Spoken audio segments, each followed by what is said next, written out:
When we want to study a different culture, whether it's a study of a culture that's on the other side of the world or people that are living 200 or 300 years ago, we want to find similarities or we want to find common ground between those people so we can get to know them better. Food is a great way to do that. Another great way is with money. We use money every day. So it's this wonderful common ground. And the study of what's going on with money in the 18th century is fascinating. It helps us understand what our life is like today when we look at money in the 18th century.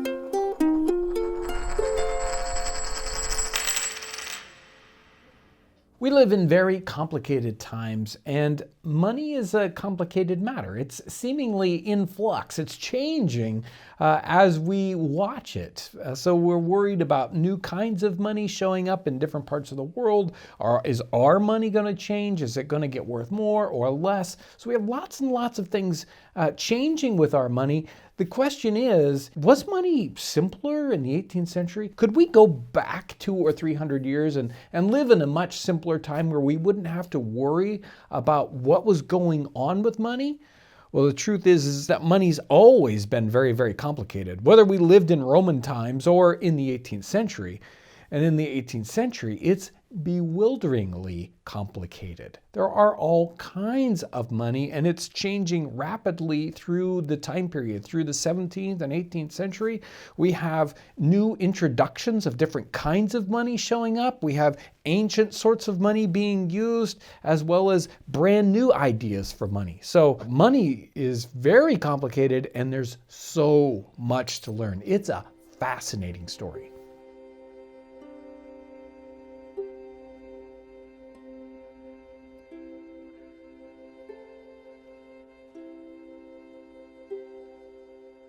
So our first question really is what is money? Let's define money really quickly first. And money has some attributes to it. Generally, it's a medium of exchange. It's some item that we can use to exchange in a non-direct barter situation. We don't always have something, I have a chicken and you have a chair and we need to exchange them. What if I don't need a chair? Well, we need some sort of medium to exchange this. It's also really handy if it has value in and of itself, a store of value, so that the money is usable in the future over a period of time. Money also really needs to be something that we can identify easily, and we can identify it against something that is a counterfeit of it. So we can easily tell what is money and what's fake money. Money also needs to be the right size. It needs to be transportable. It can't be huge, and it can't be tiny. We don't want to lose it in our pocket. And we want to be able to hold enough wealth in our hands that we can actually do something with it. So what's the item or items that meet these criteria the best? What can we identify? What can we hold in our hands and transport? What can we break down into various increments? Throughout history, really, for thousands of years, gold and silver coins have been used as sort of that ultimate standard. They meet all the criteria. They're easily identifiable. We can weigh them. We can almost judge their purity just by the look and the feel. These coins really do everything we need them to do for money. So what's the standard by which all money in the 18th century was judged by? What's the ultimate money in Great Britain and in the English colonies in this time period? So the most valuable coin, and that is the golden guinea, that's being traded mostly in Great Britain. A few of these probably show up in North America, but this is the ultimate coin, worth 21 shillings. This is about the size of a quarter, a little thinner than a quarter, and it would be equivalent to, let's say, a $1,000 bill in your pocket, something like that. It's a very, very expensive coin to be carrying around. These are great for large transactions, but most people are using a smaller coin. Most The other coinage is either silver or a little bit of copper, but here we have the major silver coin of the time period. This is a silver crown. This coin is almost exactly the same size as our silver dollar. In the time period, this might be more like a $100 bill. This is being used a great deal in moderate-sized transactions. You might get paid in crowns. Soldiers sometimes, the sign-on bonus would be a silver crown. We have smaller silver coinage. Really the one that sort of is the basis for all these silver coins, all coinage really, whether up or down, is the shilling. So the shilling again is almost exactly, or is exactly the same size and weight as a golden guinea. This is like the $20 bill of the time period, and it would take 5 shillings to make up one of these crowns. Or if you were going to be trading shillings for guineas, 21 shillings to the guinea.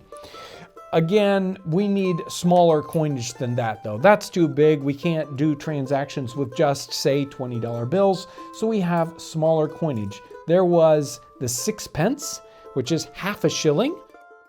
This is generally the smallest silver coin that's in circulation. Again, maybe it's a $10 bill or so. Then we have the smaller coinage. Now it's not necessarily precious metal.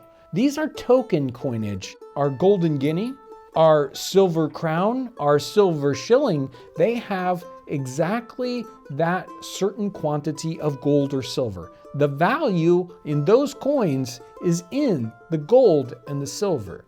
That's the face value of the item itself. When we have token coinage, that means they're actually worth more than the quantity of metal that's inside here.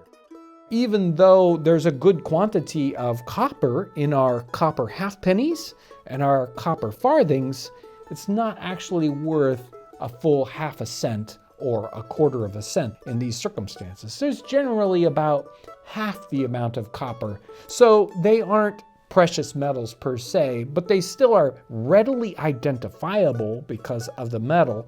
And again, we have enough weight there that we can really tell, yes, this is a full-size coin. Somebody hasn't taken some off so that our coin isn't worth as much.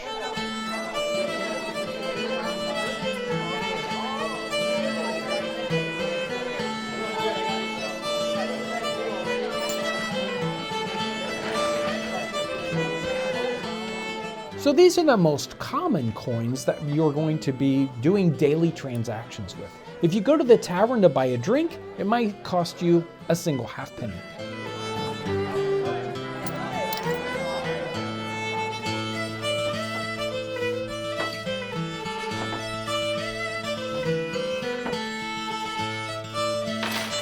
If you're getting an entire meal, well, then it might cost you maybe 4p, and you would pay with 8 halfpennies.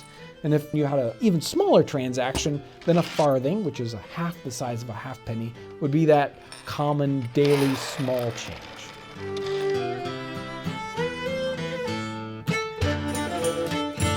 In the 17th and 18th century, in Great Britain and in the British colonies, it was a huge problem. They did not have enough coinage. It wasn't enough to do daily transactions with. There's a great Cotton Mather quote, and he says, "Silver in New England is like the water of a swift-running river. It's always coming and as fast going away." It's very difficult to do transactions in colonial America because there just weren't any coins really flowing through the economy. And we have other authors that talk about the lack of coinage in Joseph Plum Martin's book, in his memoir of being a Revolutionary War soldier, and how almost the entire war he saw no coinage whatsoever being traded with people. Everyone was using something else other than these coins that I've shown you here. There are a number of factors that have to do with why there's a shortage of coinage. And in the colonies, the greatest factor is that it was illegal to export silver and gold coinage from Great Britain to the colonies. It's almost hard to explain why that would be true, but the Great Britain, they wanted that coinage to be flowing through the economy in Great Britain, and they didn't want the coinage to leave the country. So they made it illegal to export. It was not illegal to export small coinage, the copper coins, or coins from other countries, but it was illegal to export something like this British crown to the colonies. And we also have this problem of a trade imbalance.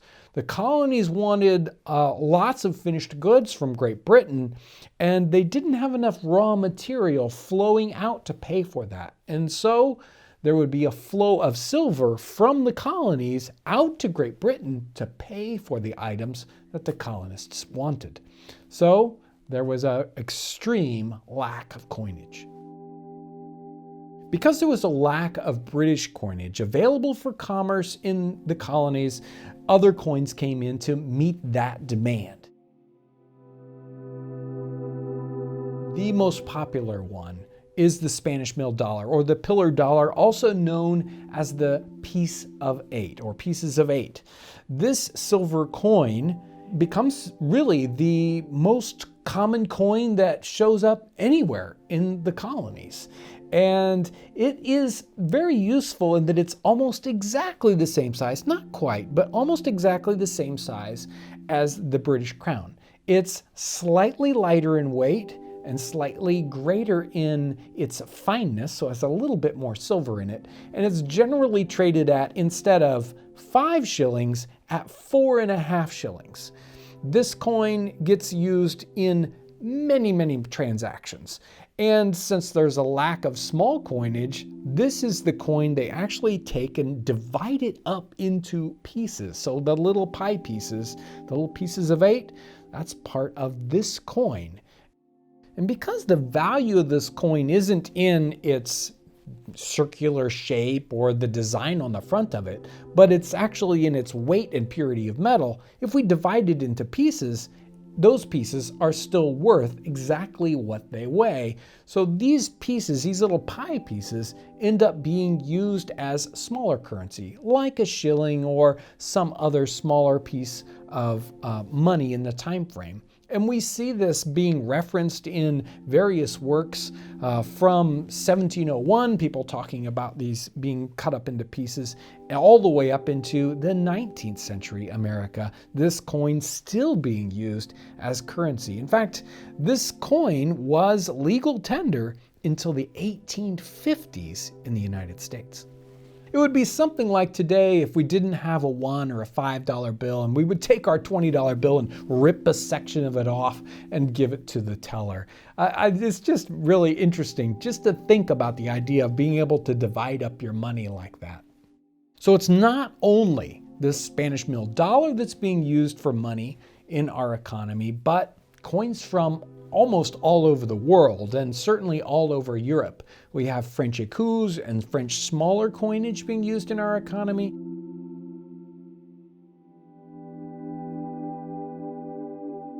We have German thalers,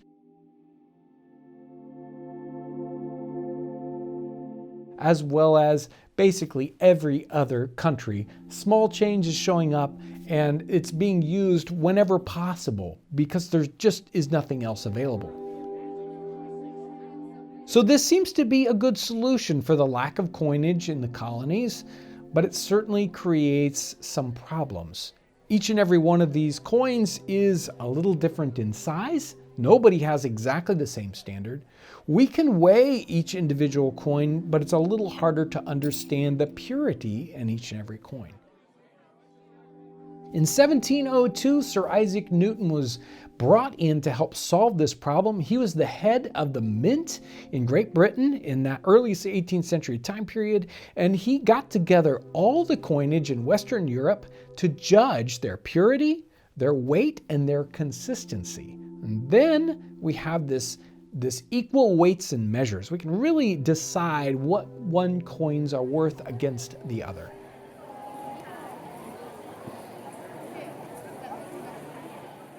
One of the solutions for the colonies would be to mint their own money, to create their own coins. Unfortunately, the right to mint coins, that was a royal prerogative. Only the King of Great Britain could give someone the right to create coins, and he did not do that, especially for somebody like Massachusetts. The English Civil War changed that, and the king was gone from Great Britain. Massachusetts decided to grab up that right, so in 1652, they created their own mint. To mint their own pine tree shillings, oak tree shillings, they had their own coins. Now, they did not mint a massive quantity of these coins, and they were undersized. They were meant to trade at the same rate as an English shilling, but they only had 3/4 as much silver in their coin. They did this because they didn't want the coins to leave the colonies. They wanted all those pine tree shillings to stay in Massachusetts, but they ended up being traded all over the colonies and down into the Caribbean. These pine tree shillings became so popular that they were almost as popular, second only to the pieces of 8 trading in the colonies. There was another great problem in the colonies, as well as Great Britain, and that was counterfeiting. There were likely, at times, as many counterfeit coins in the economy as there were genuine coins. And not only counterfeiting, but clipping.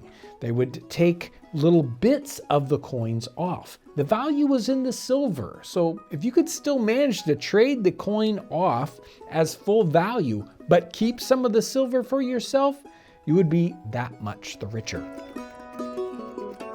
The clipping can be as simple as filing off the edge of your coin. You can even gather up your coins all together in a bag, in a leather bag, and shake them really hard, and it'll create dust in the bottom of it. And all the coins look almost exactly like they did when they started, and you've got a little bit of silver in the bottom of your bag, so you can melt it down and make your own coins. They tried to solve the problem of clipping by creating the milling on the edge of the coin. That's why we see coins even today with all those ridges around. We would know if someone cut off a piece of our coin if those little ridges were gone. And some of them are very, very complicated. The piece of 8 has some very heavy milling around the edge, and this wonderful crown actually has words embossed in the edge of the coin. That way they could really tell whether or not someone was cheating them on their coin. Was it all there? We have other solutions for not enough coinage in the colonies, especially early on, but truly all through the 17th and 18th century, barter is a solution to this problem. Now, we have direct barter situations, especially with trading with Native Americans.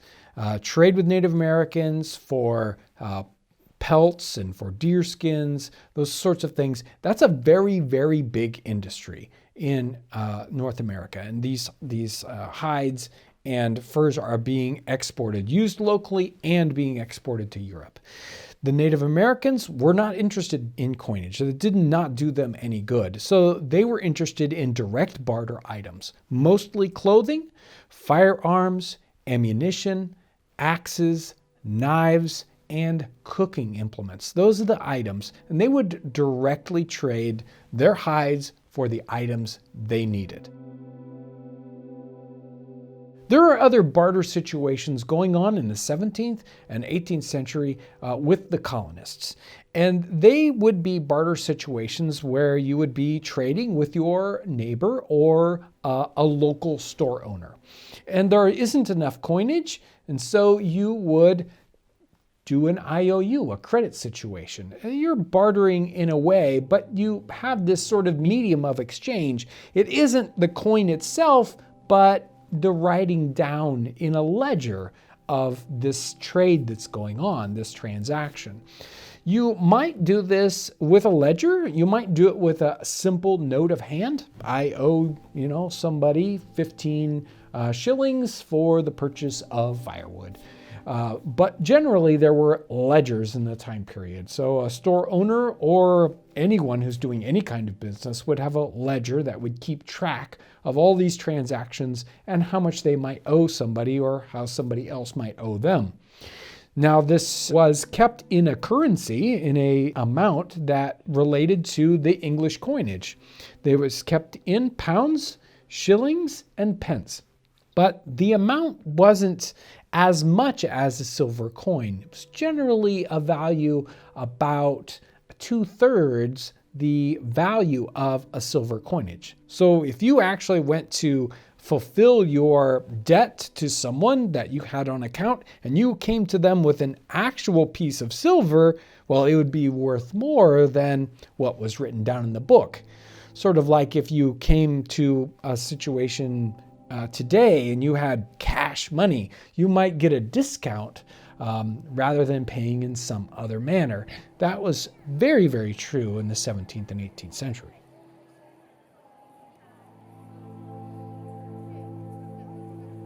We have wonderful examples of these account books in the 18th century. One of them is the Diary of Matthew Patten, and this has to do with all his business transactions going on. And we see all sorts of transactions that Matthew Patten does over the years, sometimes with regular coinage, sometimes with other kinds of currency, and many, many transactions that are credit transactions. People owing him money, him owing other people money. He keeps track of this in his account book, and he probably also has notes of hand. And he'll wait for some of these debts to be paid off months, sometimes years. It's very, very interesting to see all these sorts of transactions going on within the community. Now, these sorts of barter transactions really only work face to face. You really have to know the person that you're doing your commerce with or your transaction if you're going to be taking a note of hand. So these sorts of things really only work in a very, very small community. Another possible solution for the lack of currency is commodity money. Commodity money is based on individual commodities. The greatest example is tobacco receipts in the 18th century. The colonial governments of Virginia and Maryland created warehouses where people would bring their tobacco. It would be judged and it would be weighed, taken into a common store, and then the individual was given a receipt for that tobacco. That tobacco could be then reclaimed by anyone with that receipt. And those receipts traded in the community as money. And when someone wanted to send a large quantity of tobacco off to, say, England, then he would collect a certain number of receipts. He could go to the warehouse, fill his ship up with tobacco, and off it would go to Great Britain. These tobacco receipts were immediately redeemable, not in gold or silver, but were redeemable in pounds of tobacco. Sometimes we have other kinds of commodity money, corn money, and something that was being used very, very early in the colonies was Native American money, or wampum, being made out of little pieces of shell and strung into necklaces or belts. And this was used as currency up into the middle of the 17th century when it was kind of phased out or made illegal to be used as standard currency in the colonies. This commodity money certainly had a problem in that the value of it was based upon the commodity itself. The receipt was for so many pounds of tobacco, not in some other value, say worth so many dollars or worth so much silver. So the value of that receipt could change over time.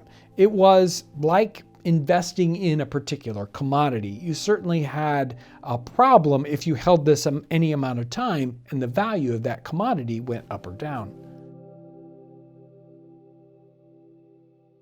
So we have British coinage. We have coins coming from all over the world. We have coins that we're cutting up. We have counterfeit coins. We have lightweight coins. We also have barter transactions and credits and debits and account books. We have commodity money. If all that isn't complicated enough, then we have one of the most fascinating developments in currency here in 17th century New England and Massachusetts. We have the development of paper money.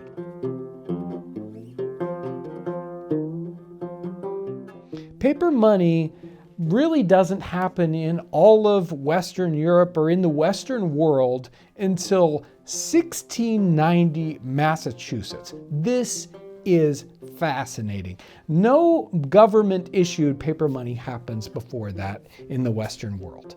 Why Massachusetts in 1690? There's a fascinating story that has to do with a failed military campaign. The government of Massachusetts sent a military force to take over Quebec. And they believed that they would win this little military engagement and come home with plenty of money to pay for the troops and the sailors and all this military gear. Turns out that they were sent back with their tail between their legs. They lost the engagement, and what happened was there were a bunch of rowdy soldiers and sailors that wanted paid in 1690. The government of Massachusetts, without enough funds to pay them, decided to resort to issuing paper money. They decided that they would do a one-time issue of 7,000 pounds of paper currency to pay off these soldiers and sailors, and that it would be redeemable in silver in the future from taxes that were collected, say a year or two in the future. This did not work out so well for Massachusetts. Almost immediately, they had to change their law and the amount. And they changed the amount to 40,000 pounds because 7,000 pounds was not enough. To make this strange new paper money more acceptable to the people, that was redeemable, or you could pay for your taxes with this paper money, and they would even give you a bonus or more value for your paper money than you would if you used silver coinage. Now, this caused a lot of strange problems. Because this paper money isn't immediately redeemable for silver coinage, its value begins to drop within the commercial community. The government tries to attack this problem by forcing the merchants to take the paper at its par value with silver. But that does not hold. It's not something that was very, very enforceable. So the value of this paper money continues to drop. The other problem is that the government goes back on their word and they continue to issue more paper money in the future. So more and more paper money begins to flow in the economy. This causes the actual silver money to disappear, making the shortages of coinage even more. No one's going to start to use their silver coinage if they've got paper money that is continuing to devalue. If your paper money loses value over time, you're going to use that, get rid of it as quickly as possible. And if your silver coinage holds its value, you will keep that back as a store of value and continue to use the paper money as that medium of exchange. This causes problems with all the surrounding colonies. So there's an advantage in the colony of Massachusetts when they start to use this paper currency, and more transactions are happening with that. And so these surrounding colonies start to issue paper money also. Not necessarily for the same reason Massachusetts did, but certainly for economic benefits. And it creates a way for the government to fund particular things going on.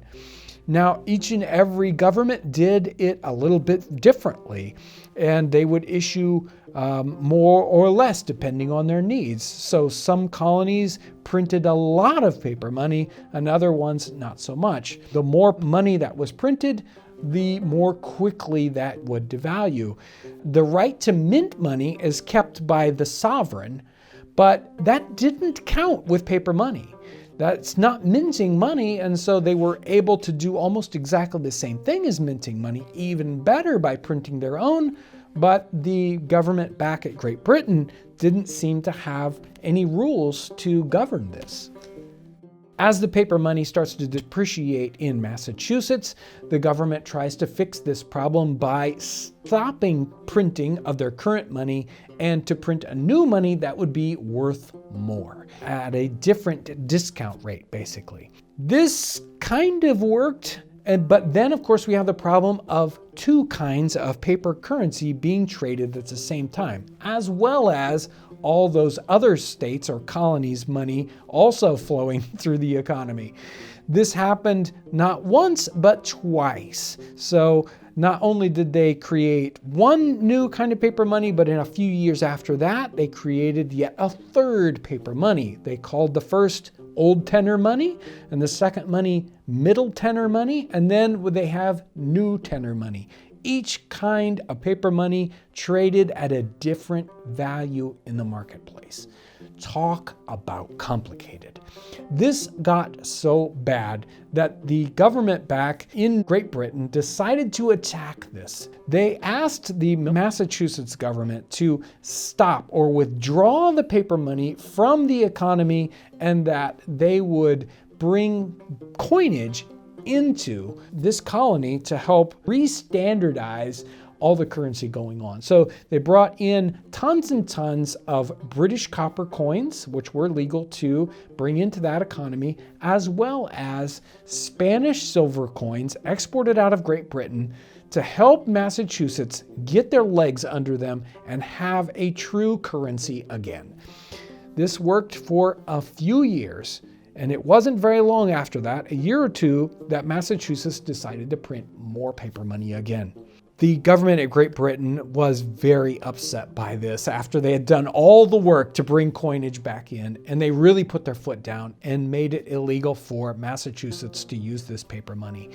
And that paper money was immediately withdrawn from the commerce, and they went ahead for decades after that and just worked with the silver and copper coinage that was brought in.